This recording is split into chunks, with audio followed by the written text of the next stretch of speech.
tényleg, életemben először éreztem magam szabadnak, amikor elnéztem a hajóra, hogy te most engemet kiviszel a békébe. Fábián Józsefnek hívnak, én vagyok a te apukád.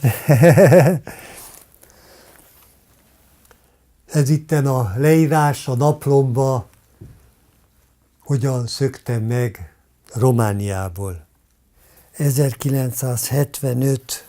augusztus 7-én megvettem $61 és 90 centért egy jövet-menet hajójegyet, és felszálltam, tehát a Tjelvár nevű hajóra.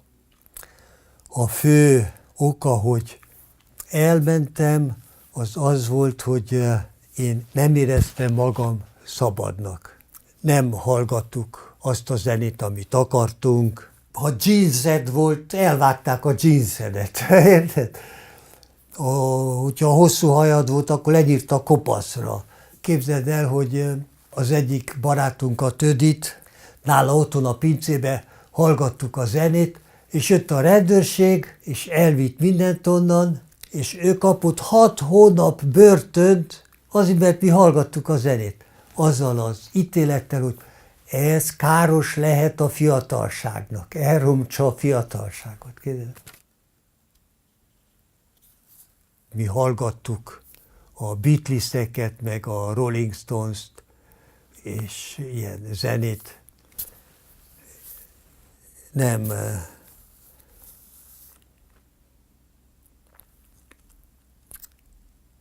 Szóval ilyen nyomás volt, tudod?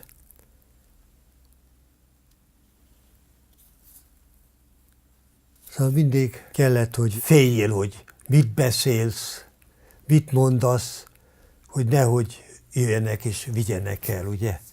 Az volt nehézség, hogy nem lehetett vásárolni, nem lehetett kapni azt, amit akart az ember. Tehát nem volt cukor, olaj, a mészárszékbe üres volt ilyen, csak ilyen, mit tudom én, egy pár kolbász volt benne, és konzervek, azok voltak. Ez nem olyan dolog, hogy kellett, hogy életveszélybe voltam, ugye, ahogy most is ugye a világon sok helyt jönnek a menekültek, az mert háború van, igaz? Tehát itt nem volt háború, de volt egy ilyen szellemi háború, érted?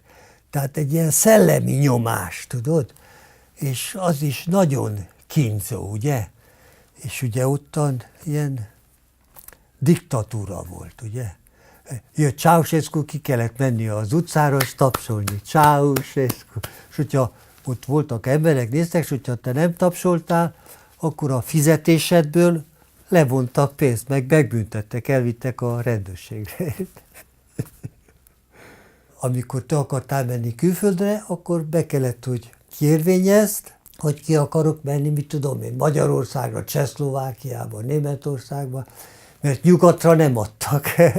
Nekem is nem adtak Csehszlovákiába, visszautasították, de mostan adtak Lengyelországba, és aztán úgy sipírt. Misi tudta csak, hogy esetleg, hogyha sikerül, akkor elmegyek. Tudod? A szüleimnek sem mondtam. De képzeld el, hogy édesanyám, amikor kikísért, hogy menjek el, akkor azt mondja, hogy Imi, te nem jössz vissza. És mondtam, dehogy is, hát Lengyelországba megyek. De képzeld el, hogy ő érezte, hogy nem jövök vissza.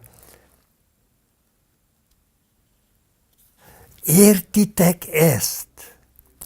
Ott voltam a Novi Porti kikötőben. A vámos nézegette a passzomat, lapozgatja, és csodálja, hogy egy román útlevél. És akkor ráteszi a pecsétet, de még nem ütötte bele, csak rátette a pecsétet. Én is nézem, de egészen nyugodt vagyok. Közben fel akar állni, de aztán visszaült, és beüti a pecsétet. Úgyhogy már fenn voltam a hajón, de úgy bennem még az eufória még nem volt teljes, azért mert még úgy a hajó még nem indult el. csak amikor a hajó elindult, akkor egy ilyen eufória feltöltött, és az, hogy szabad vagyok, hogy azt tudok csinálni, amit akarok.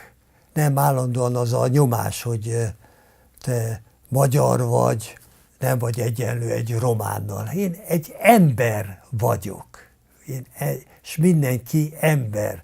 És abban a pillanatban, amikor az ember már valaminek tartja magát, akkor már az emberiségből kilépett, ugye? 15 óra 12-kor a hajó kiköt Stockholmban. Integető emberek vannak a parton, forgalom az úton, sziklák, szigetek, hidak, egy jó első benyomás. Először egy olyan gyönyörű érzés volt, hogy ottan úgy mentem az utcán, és mondtam magamban, hogy emberek, én szabad vagyok, és ti nem is tudjátok, hogy én szabad vagyok.